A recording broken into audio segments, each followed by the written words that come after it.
program is brought to you by Newsworks in cooperation with the City of Eau Claire. This program is simulcast on WRFP-LP 101.9. Good evening and welcome to the April 16th, 2018 Planning Commission meeting. If you are planning to speak tonight, there are yellow pieces of paper on the counter back there. Please fill one out and give it to Ryan at the front when you speak. Please start speaking by introducing yourself with your name and your address. We do attempt to do our business in a relatively informal manner, but we do have some rules. Please turn off your cell phones so that they don't interrupt the meeting. And when an item is introduced, first the city makes their presentation, then the applicant is given a time to come up and fill any details that they'd like to add to it, at which point we do open it to a public hearing. When the public hearing is completed, we close that hearing, and then a motion is brought forth on the floor, and then discussion and a vote follows. With that in mind, our first item on the agenda tonight is a welcome and an introduction of our new Director of Community Development, Scott Allen. Welcome. Thank you. It's a pleasure to be here. Looking forward to getting down to business here. City of Eau Claire had a great first day already. So first Planning Commission meeting, but also first day here at City Hall. So thanks to Pat and his team to help me get acclimated to things here already today. Look forward to working with all of you here as we move forward throughout the rest of the year. And if you have any questions, I'd be happy to answer those now or after the meeting as well. Very good. Does anyone have any questions? I don't see any at this point. Thank right. you. Thank you. Welcome. Thank you. All right. Second item on the agenda for public hearing for recommendation, rezoning from C2 to R3P, general development plan for a 12-unit apartment building. Good evening. The site is located on the west side of Star Avenue, south of Seymour Road. Here is the proposed preliminary site plan that's in your packet. It's showing a 12-unit building, street trees. They are providing a buffer to the south. To the north, you'll note the access drive. Here's an elevation showing the surrounding area. The vacant site is here.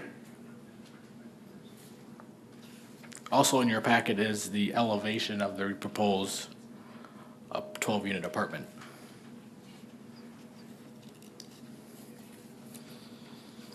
Haas Brothers LLC is requesting to rezone property in the west side of Star Avenue, south of Seymour Road, from C2 to R3P, and to also adopt a general development plan for a 12-unit apartment complex. The entire parcel is proposed to be rezoned, with the rear portion of the land to be donated to the the adjoining cemetery property. Attached in your packet again is the preliminary site plan and building elevations. The existing zoning of the property is C2, neighborhood commercial. With the update of the 2015 comprehensive plan, the comp plan noted that commercial designation may be appropriate for residential rezoning, similar to this request. For this request, there's a medical office building to the north, single-family homes to the east and south, railroad track and vacant land to the west. The design of the project is illustrated on the attached site plan and elevations. Final site plans will be heard from the Plan Commission at a future date. The impact of traffic and drainage are also addressed in your packet. For the general development plan of the proposed project, Section 1810.05 of the zoning code are attached and shall be applied by the Plan Commission in its review of the development plan. For this proposal, it's a 12-unit apartment complex, 4 one-bed units, 8 two-bed units for a total of 20 beds. The preliminary site plan shows 12 car garage stall and 13 stalls on surface. The proposed building is 2 stories and a footprint of 10,800 square feet. The proposed lot size is 42,180 square feet, with the remaining again to be donated to the cemetery. A certified survey map is required to meet this request. The access appears to be with the north parcel shared with Marshfield Clinic to the north. The site plan also notes a 6-foot tall fence to the south with arborvitae plantings for a buffer. Staff feels this buffer should be a minimum of 10 feet from the property line to allow for growth of the evergreen trees. Shown on the site plan is 33% of common open space. A pedestrian link is noted to the existing sidewalk on Star Avenue. Attached in your report is the engineering report concerning the city's services for this site. Staff is concerned about the density and scale being compatible to the existing neighborhood, in particular to the south and east with mostly single-family homes. The Plan Commission will need to judge if a 12-unit apartment complex on this property is consistent with the standards noted in the comprehensive plan, and the general development plan is consistent with the zoning ordinance. If the Plan Commission does find this consistent and compatible to the surrounding area, we would add 3 conditions of approval with the final site plan. Provide a 10-foot wide buffer to the south with a 6-foot wood privacy fence and arborvitae plantings. Create a lot line showing the 2 proposed lots with a survey map and compliance with the recommendations in the attached engineering report. This item will be considered at the next City Council meeting on April 23rd. I'd be happy to answer any questions. Are there any questions for Ryan? Commissioner Peterson? In our packet, page 7, which is 537 of the city code, under I, is about a third of the way down the minimum project size. It says the minimum project size for a residential land development shall be 2 acres. Correct. Does this meet that? It does not. However, it does say that this requirement may be waived by the council if the applicant can clearly demonstrate that the proposed plan development can meet the purpose of this chapter. Okay, So it's council's determination. all right, thank you. Commissioner Mitchell? Thank you. Well, how big is the lot? It's approximately, the proposed lot size is 42,180 square feet. Can you give me that in acres, please? Just under. Part? Oh, A little over 1 acre. okay. And may I ask another question? go ahead. And so is your concern about density, is that your concern about density, or is the number of units your concern? What is the density? Staff is concerned that there's single family adjacent to the south, which is 1 unit, and this would be 12 units, which is a significant change in density. That would be the Plan Commission's call. Are there any other questions for Ryan? Commissioner Gradlin? I guess are there any stipulations currently with what commercial development could fill the same lot? Being a commercial lot, you'd end up with who knows what kind of parking versus building versus height. Correct. Would be, it seems a little unlikely that someone could build a 2-story building of commercial space without finding additional parking beyond what they've got shown here. Whereas this has the garages tucked under, which would be unique to a residential style approach. That is correct. But a building of similar massing could have been developed as a commercial building, Yes, possibly. possibly. Yes, that's correct. Are there any other questions for Ryan? I have one. I have 2, actually. If we put that line of trees that are on the south line 10 feet from the building, does that mean we have to move the building north by 4 feet? 4 or 5 feet, that's correct. Okay.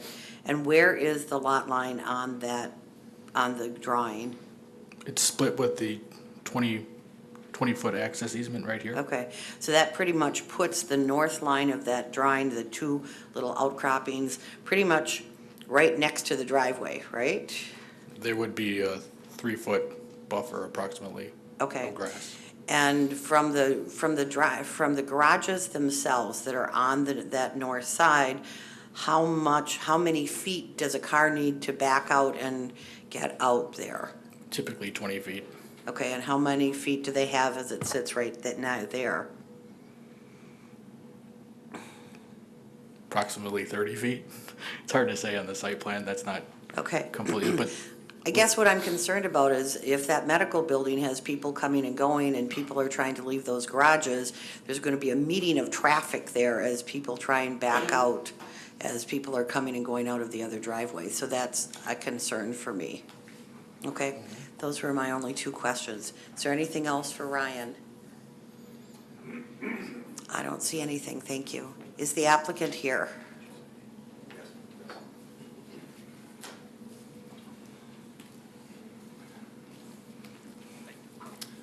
Good evening, Jason Krippentrug with Hospitals LLC. Anything you'd like to add? I would probably concur with your thoughts, Jenny, on the setback on the north end. I don't think we want to try to encroach on that driveway any more than we have to. I think a good compromise might be to do a fence on the south line or arborvitae, but probably not both. I'd say one or the other probably would work better. Okay. Is that anything you've talked about with the city planner yet at this point? We didn't speak specifically as to what was going to be done. Okay. However, we did speak about screening. Okay. Because I do think it's important that we buffer that from the single family. Maybe you can better answer my question. On that north side where those garages come out, can you guesstimate for me how many feet they have to back out and get into the driveway? I'm having a hard time seeing it up there. The unit plan has 17 foot 11 from that garage wall out to the little extra foot. Yeah, that would be my best guess. It would be somewhere between 25 and 30 feet. Would be Okay. my best guess from looking at this. So it'll be a little bit tight. Yeah, it's 17, like you said, 18 plus 8, so it'd be about 25 feet. Okay, great, thank you. Are there any other questions for the applicant? I can't always see your lights. Does anyone have any questions? Commissioner Grantland? We've been looking at the buffering that would benefit the neighbor to the south. It seems like a really open field of asphalt between this project and the commercial building to the north. I don't know that this building itself has a sense of separation from the commercial district that starts with the next lot.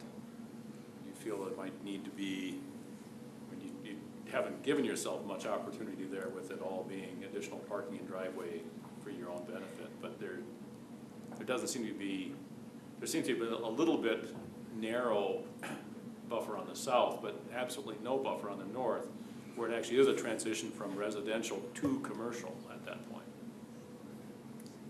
Yeah, that's correct. That's the way I approached this project, was I felt that it was a transitional piece of property, because you're going from an R2 district to an R3 district to a C2 district to an industrial district, which is just to the north of Marshfield Clinic. So it's just kind of a natural progression from one to the next. I'm doing a project in Chippewa Falls right now where I'm doing 48 units, and it abuts a commercial district. It's kind of an unusual because you have 4 apartment buildings next to retail, but it doesn't seem to have any issues with tenants wanting to live there, mainly because of the draw, because of the attached garages and stuff like that. People really like that. Especially after this weekend. Yes. Okay. Any other questions for the applicant? I don't see any, thank you. Thank you. This is a public hearing. Is there anyone else who'd like to speak to this issue? Is there anyone else who'd like to speak to this issue? Ryan? I do apologize. I did receive an email from the neighbor to the south. He was unable to attend. It is on your dais. He does live at 908 Star Avenue, just for information.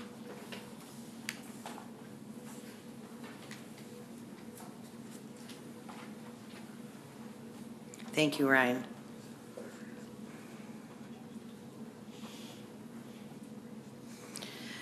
Very good. Is there anyone else who'd like to speak to this issue?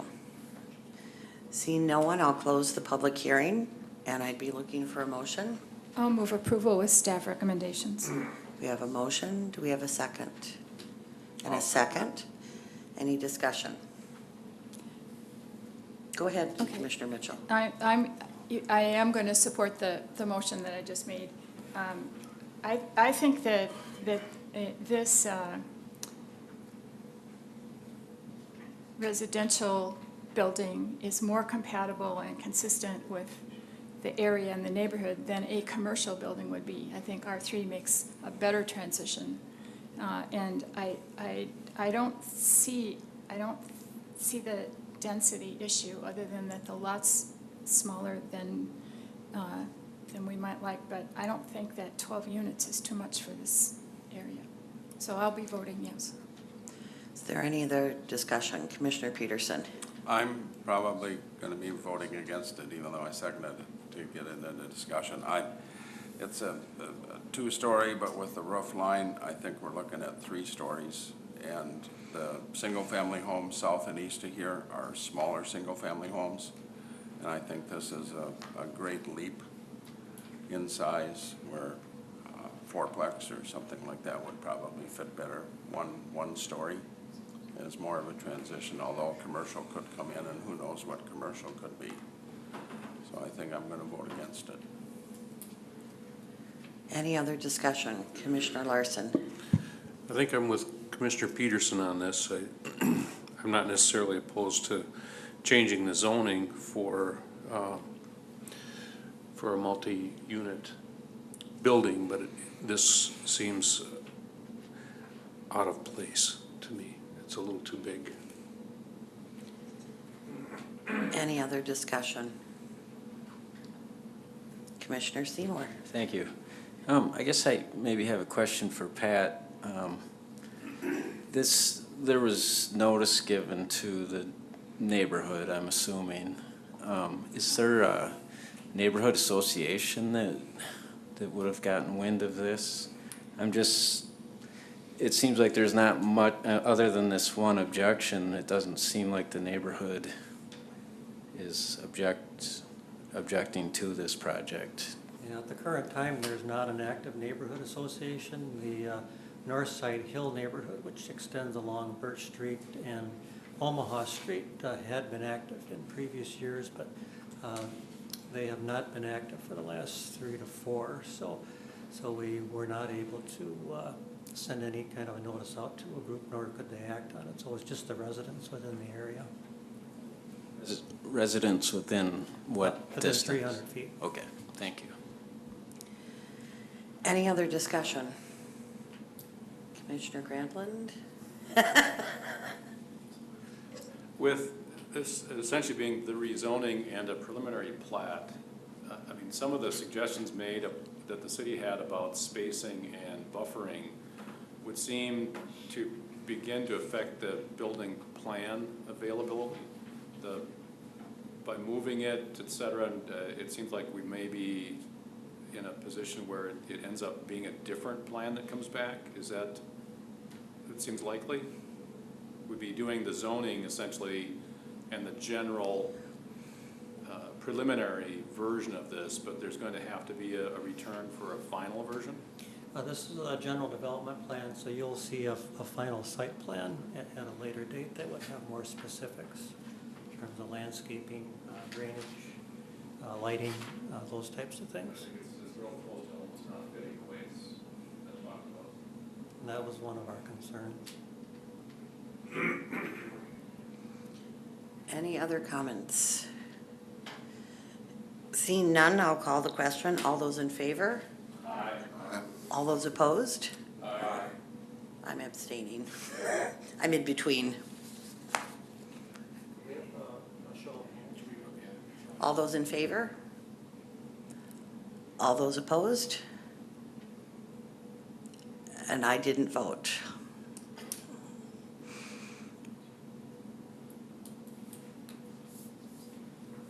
That recommendation will go on to the council. Okay, thank you. All right, the next item on our agenda, if I can find the agenda. Good Lord, what did I do with it?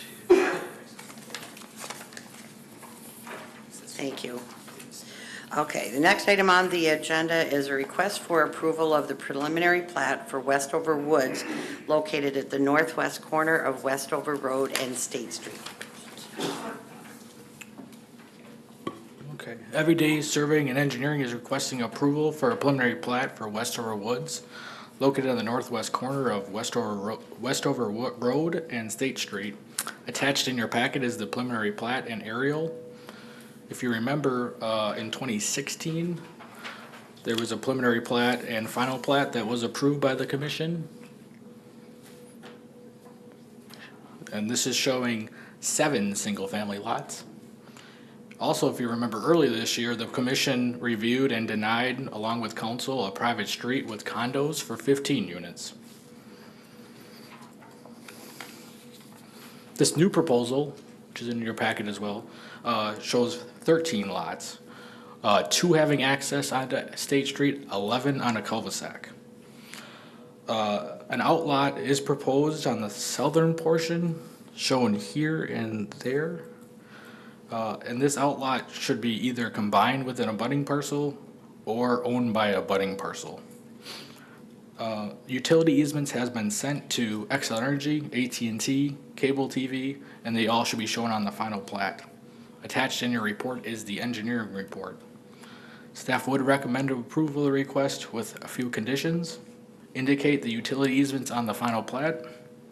Outlot should be noted to be either owned by an abutting or combined with a abutting parcel. And then compliance with the recommendations in the engineering report. I'd be happy to answer any questions. Are there any questions for Ryan?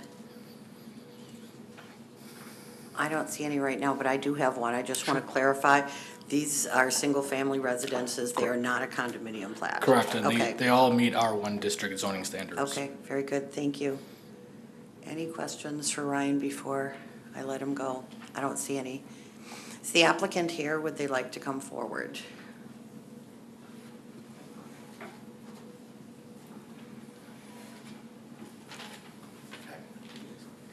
John Panzergraf. If you want to hand that yellow piece of paper to Ryan, please. Yep, so we actually are kind of happy what happened 2 months ago when you told us no. Because this one is a lot better in some of the aspects. We really are able to do this without being a condominium project, which I think is a benefit to what we want to do.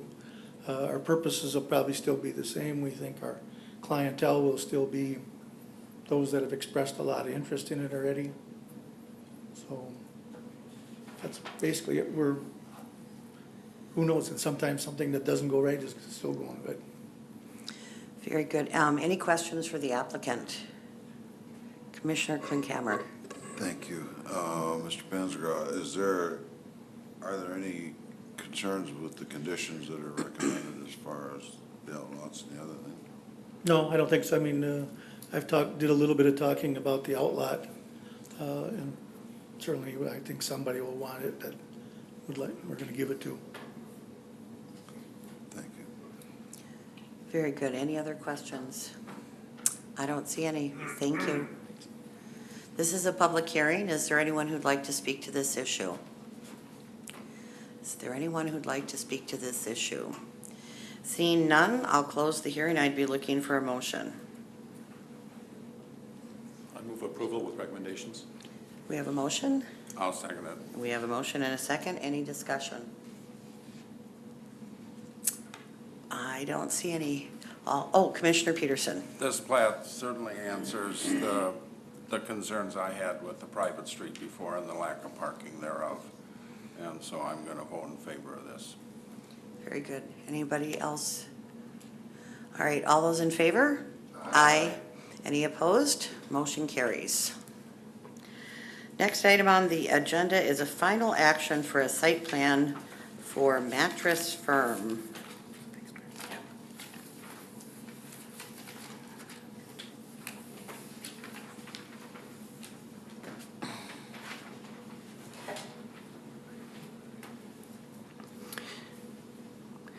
Cedar Corporation is requesting approval of a site plan for a commercial building located at 4071 Commonwealth Avenue. The site plan shows a 4,000 square foot building.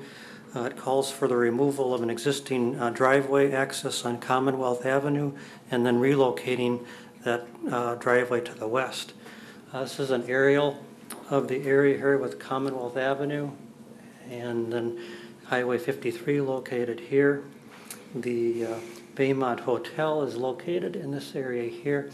The Plan Commission back in July of last year reviewed a site plan for a 40-stall parking lot to the north of the building located right here.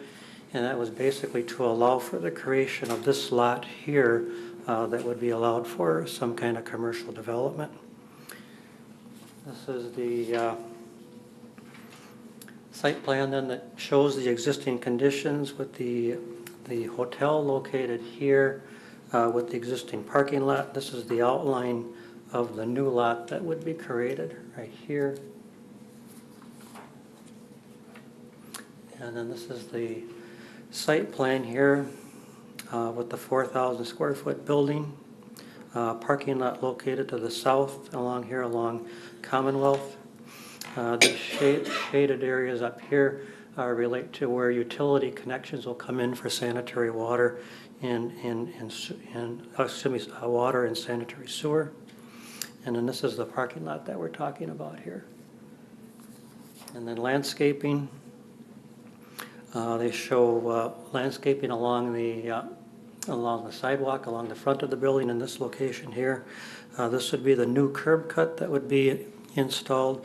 The curb cut that they're eliminating would be located right in this area right here. Landscaping here. This is a revised site plan from what you saw in your packet. They do include a pedestrian connection from the building over to the sidewalk here.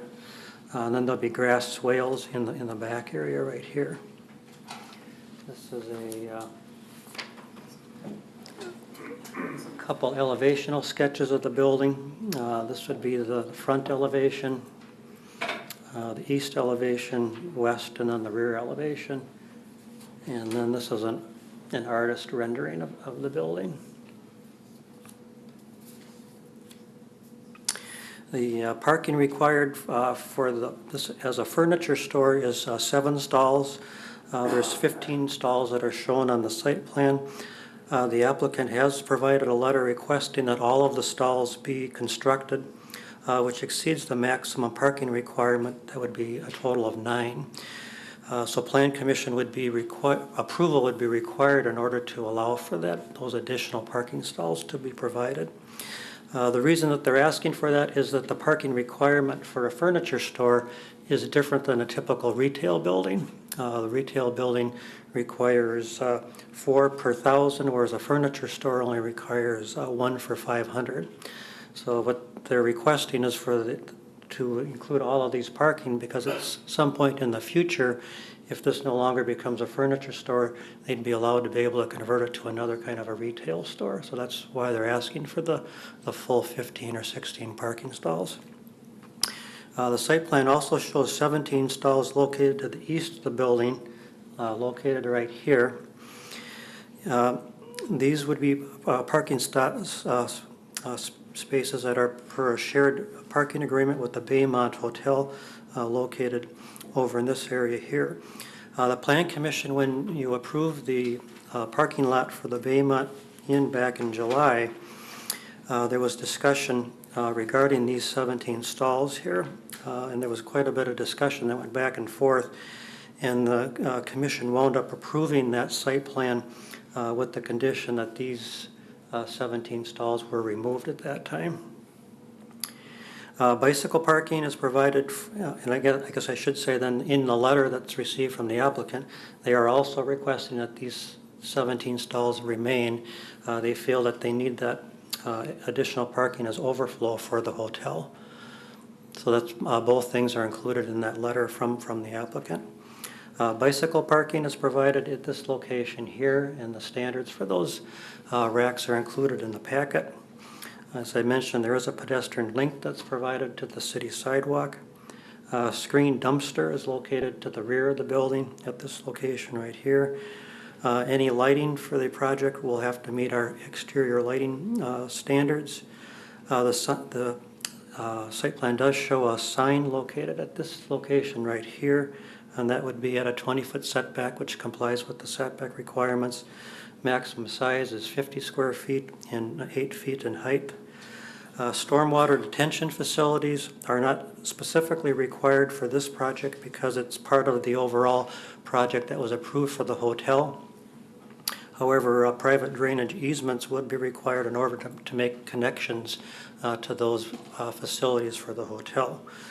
The best stormwater best management practices are provided with the grass swales to the west and the east location here.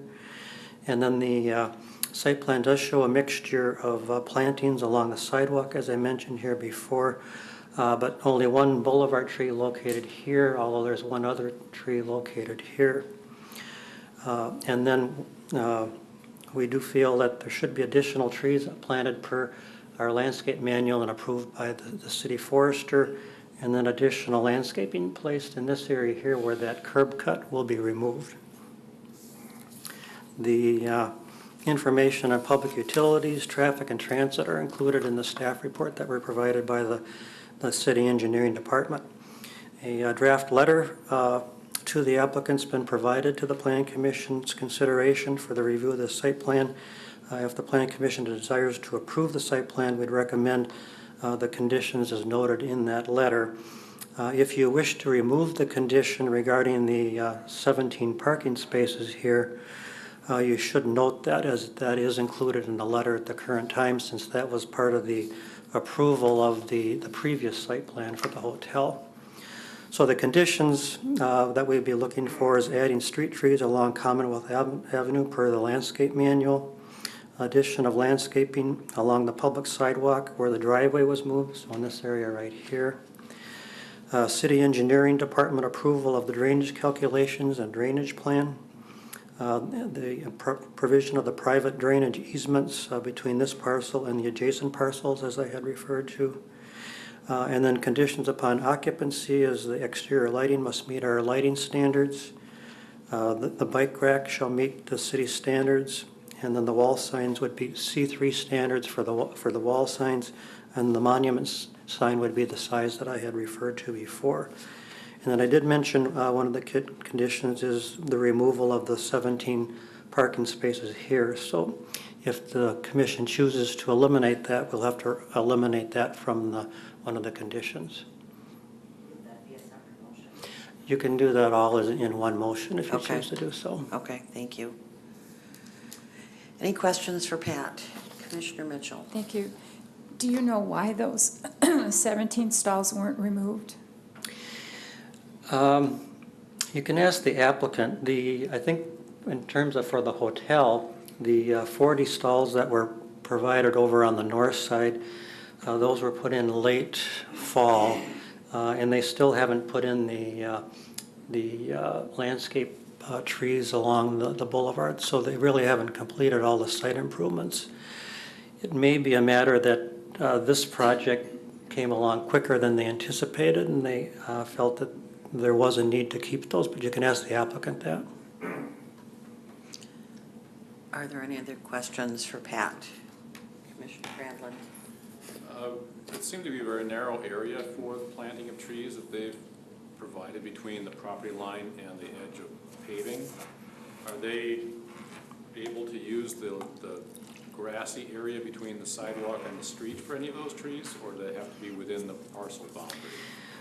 The landscape manual provides the flexibility of either doing them along the boulevard or inside the sidewalk. If you go out and drive along that stretch of road, all the other trees that have been planted are all on the inside of the sidewalk at this point in time. But you could ask the applicant whether they could put those in on the boulevard. And as I mentioned, they haven't been installed yet for the hotel, so they could do that in conjunction with the hotel if they chose to do so. Any other questions for Pat? I don't see any, thank you. Is the applicant here?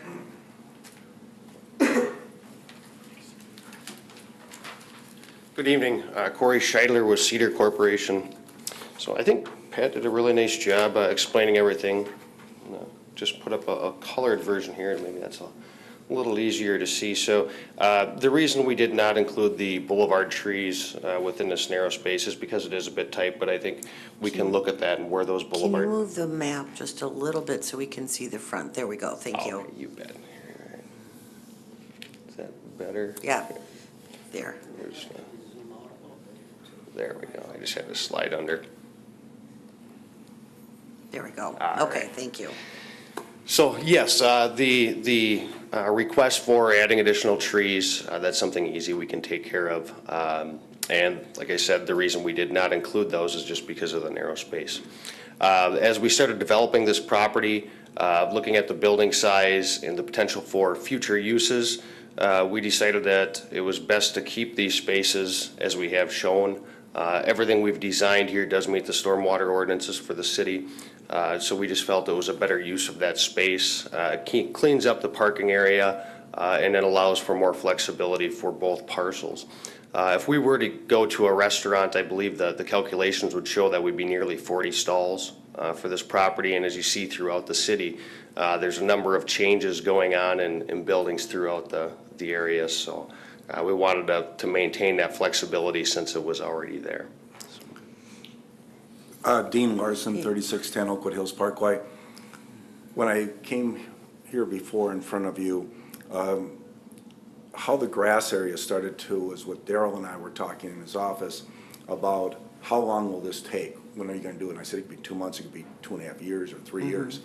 And that's when the discussion started about turning some of that area into green grass. It was my understanding once we developed the site that we'd be able to blacktop it accordingly.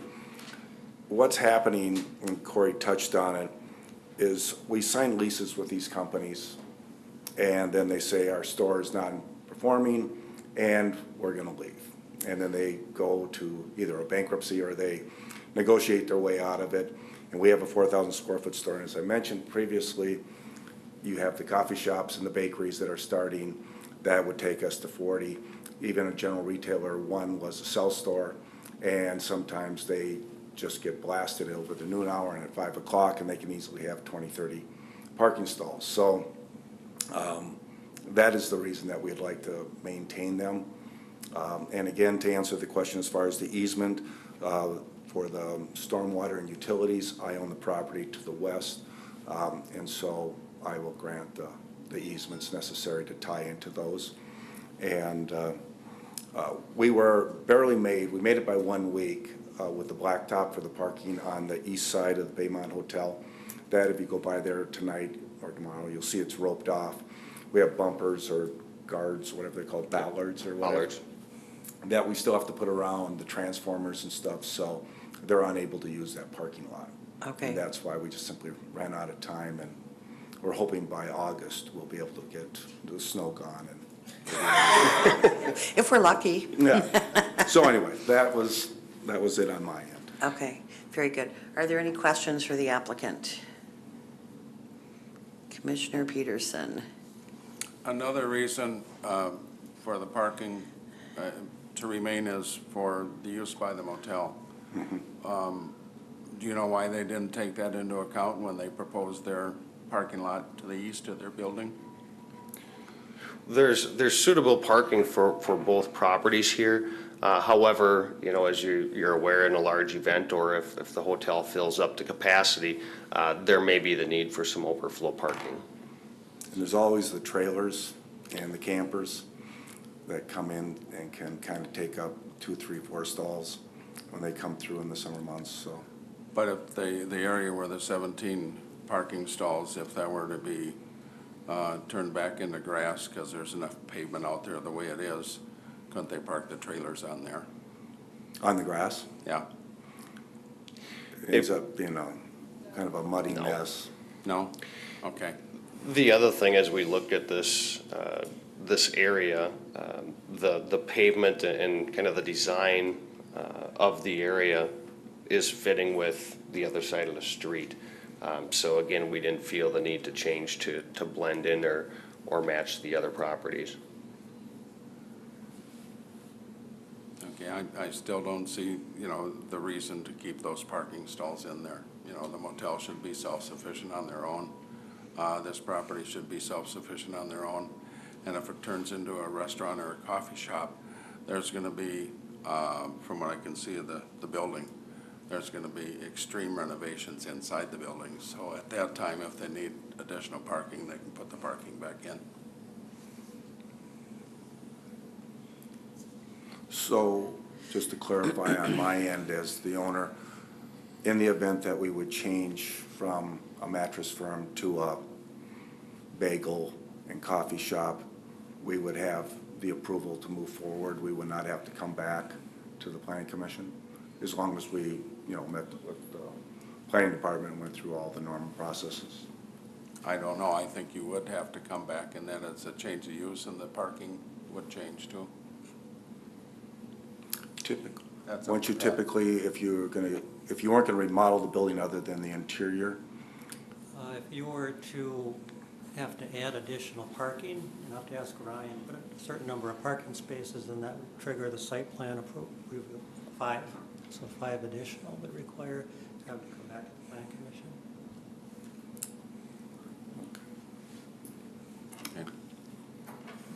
again, the challenge for me is, if I go to sell the property because somebody's coming in, and they want to turn it into this bagel coffee shop, it makes it a little more difficult than just leaving it. And a lot of times we come in with these retail buildings or mixed-use retail service buildings, and we don't know what's going to go within these tenant spaces all the time. So a lot of times we are designing for retail or a mix of retail and professional service, such as a restaurant. And that may have been the case here this evening. However, we do have a short-term tenant signed up for this property, and that's why we made the consideration to allow for additional spaces and future modifications.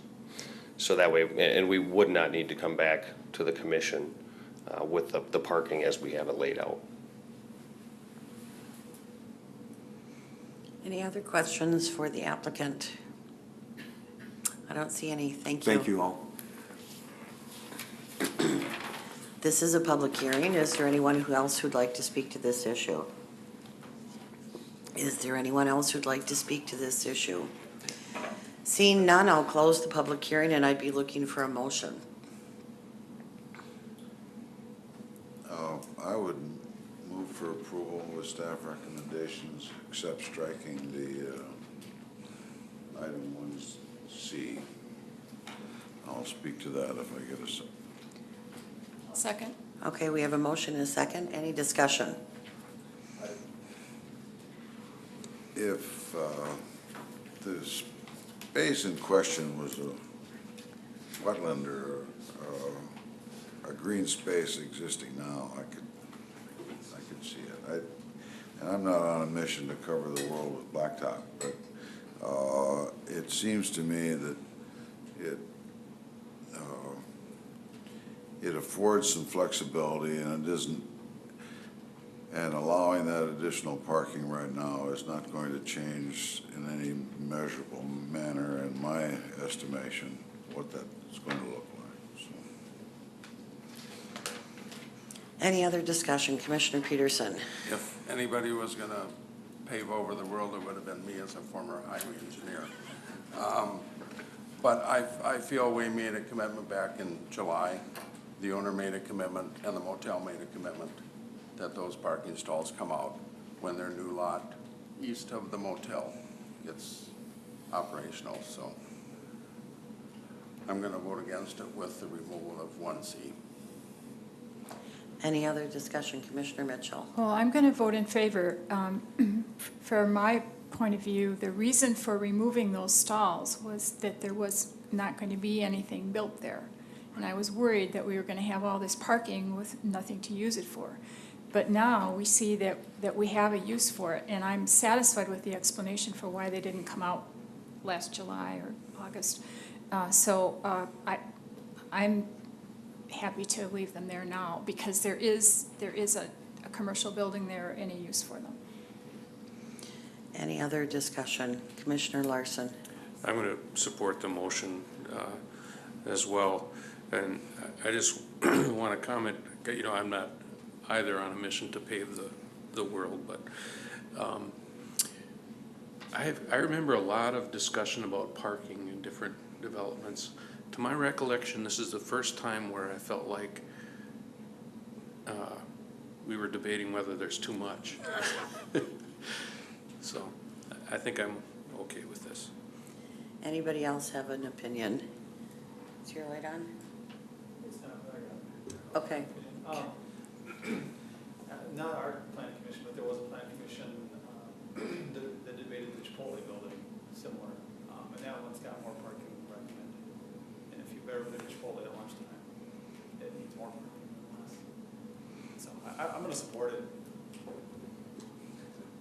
Commissioner Klinkhammer. I just have one question for Mr. Ivory. Do we have to do anything to ensure that the street trees that were part of the original agreement with the hotel have to be emphasized in this?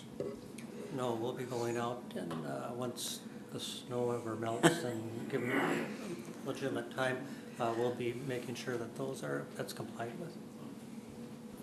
Anybody else? I tend to, Commissioner Peterson. I have listened to my fellow commissioners.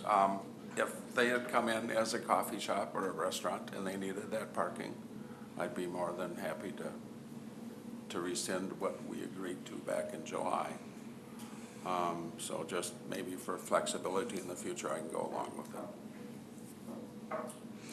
Thank you. I agree with Eric Larson that I have never heard us talk about having too much parking, and it makes a lot more sense to keep the existing parking lot as it sits right now than make them take it out and then add it back in if the use of the building changes. So I too will be supporting the motion. Anybody else? Final thoughts? I'll call the question. All those in favor? Aye. Any opposed? Motion carries. Next item on the agenda is a final action, a site plan for Menard Self-Storage West.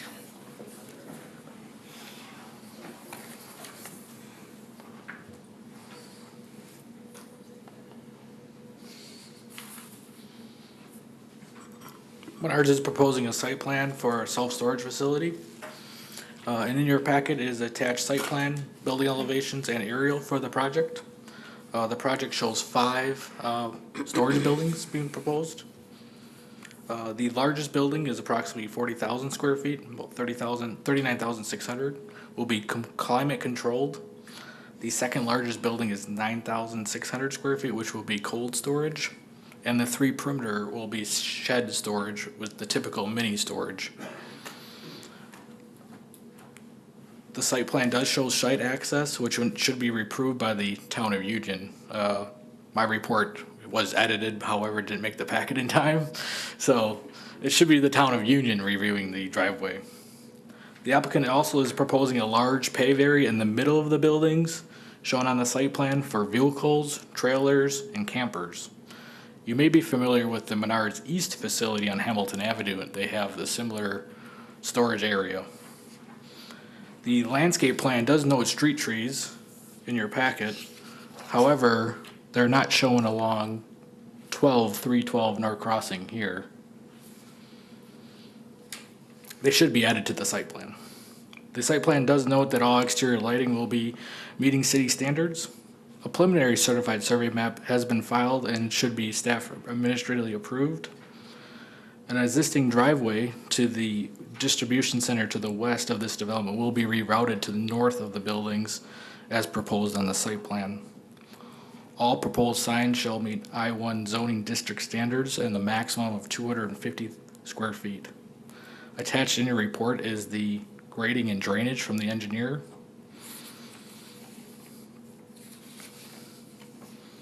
If the Plan Commission does find this consistent with staff would recommend 3, not 4 conditions. Number 2 will be eliminated. Provide a revised site plan indicating the street trees along 312 North Crossing. Number 2 would be the city engineer approval of grading and drainage, and then the town of Union approval of the driveway.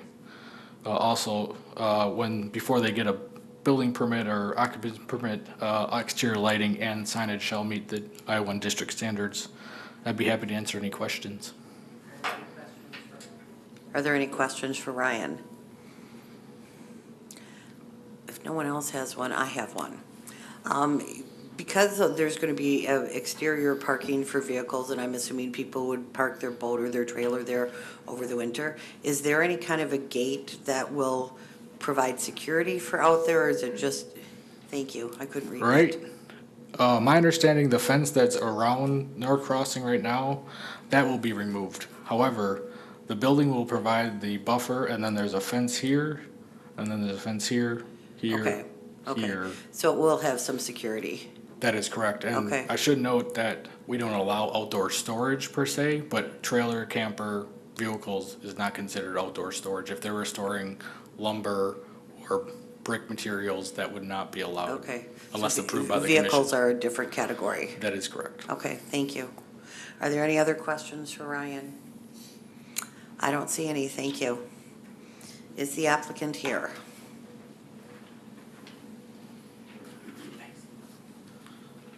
Good evening, Nick Brenner here with Menards. As you can see, we're proposing another self-storage facility in town. The one on Hamilton does pretty well. We have a long waiting list to get some access in there. Menards has owned this piece of property for many years, and we have brainstormed for many years trying to find a way to put at least part of this property to good use, and this is one of the things that we have come up with.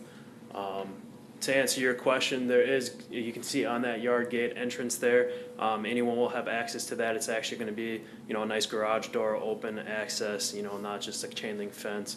There'll be a 7-foot tall steel fence surrounding the entire piece of property. Provide that security that everyone likes to have when they're storing their personal property, for the winter, for the summer and things like that, but also maintain good access for them to get in there and do that. So, otherwise, it's pretty straightforward. I'm here to answer any questions you guys may have. Very good. Let me see if anyone has any questions. Does anyone have any questions for the applicant? I don't see any. I do want to mention one more thing. The only reason I didn't put the street trees on there, on North Crossing, is because of XL power lines. But I am more than willing to work with them to try and figure out how to get those things on there for you guys. Very good. Thank you. Yep. This is a public hearing. Is there anyone else who'd like to speak to this issue? Is there anyone who'd like to speak to this issue? Seeing no one, I will close the public hearing, and I'd be looking for a motion. I move approval with staff recommendations. Thank you. Second. We have a motion and a second. Any discussion? Commissioner Peterson, no, okay. Seeing no discussion, I'll call the question. And all those in favor? Aye. Any opposed? Motion carries. All right, next item on the agenda, for approval and acquisition of 2107 Omaha Street.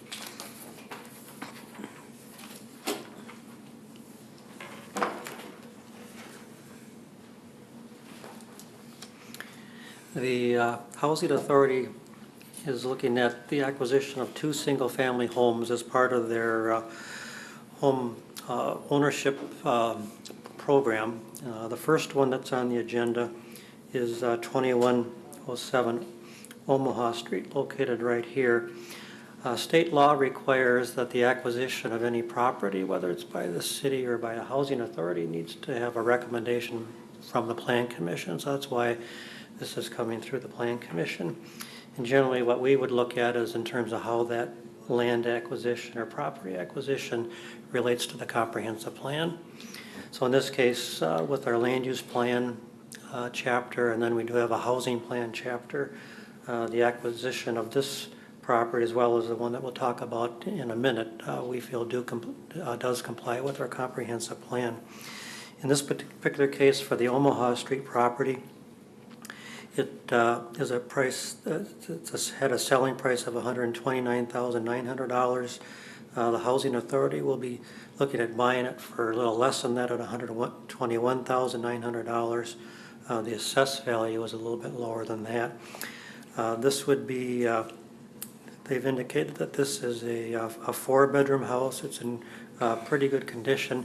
They'll have to just do minimal rehab on it before they turn it around, and then they will sell it to an income eligible family or household. with that if you have any questions. Are there any questions for Pat? I don't see any. Thank you. Well, the city is the applicant, so we don't have someone else to speak. This is a public hearing. If there'd be anyone who'd like to speak to this issue. If there's anyone who'd like to speak to this issue. Seeing none, I'll close the public hearing and I'd be looking for a motion. I'll make a motion to approve. We have a motion. Do we have a second? Second? We have a second. Any discussion? Seeing none, all those in favor? Aye. Any opposed? Motion carries. Next item on the agenda for approval, 533 Star Avenue. This is the location of the property on Star Avenue. This is a 3-bedroom house that the Housing Authority would be acquiring. Again, this is based on their review and evaluation. It's in very good condition, and it will not require much renovations either before they turn around and sell it. One thing I didn't mention with the other one is that this would go to the Housing Authority Board. Then they actually have the final say on this, and that would be on April 30th that they would take that action. Are there any questions for Pat? I don't see any. This is a public hearing. If there's anyone who'd like to speak to this issue. If there's anyone who'd like to speak to this issue. Seeing none, I'll close the public hearing and I'd be looking for a motion. Commissioner Peterson? I'll make a motion to approve this. We have a motion. Do we have a second? Second. We have a second. Is there any discussion? Seeing none, all those in favor? Aye. Any opposed? Motion carries. All right. Next item on the agenda for discussion, code compliance items. Anything? For a change, I don't have anything. Any future agenda items? Any additions or corrections to the minutes? Seeing none, I would call us adjourned, but I'd like to make a few comments first. I'm very, very sorry that David Klinkhammer and Kathy Mitchell are going to be leaving the Planning Commission. Between the two of them, they bring about 17 or 18 years of experience in city government, and I think they've been very wise and balanced voices on this commission, and the commission is really going to miss you guys.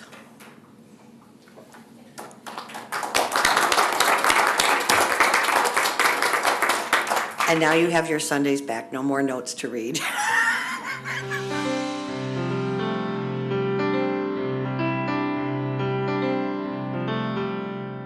This program was brought to you by a cooperation between Newsworks and the City of Eau Claire. A transcript of this meeting is available for the hearing impaired. It will be available within 7 days of this telecast. Call 715-839-4912 or TDD 715-839-1689 or write Eau Claire City Clerk, P.O. Box 5148, Eau Claire, Wisconsin 54702-5148. Newsworks is made possible by continuing community support. If you would like to volunteer or make a donation, please contact us via phone at 715-839-5067 or online at valleymediaworks.org.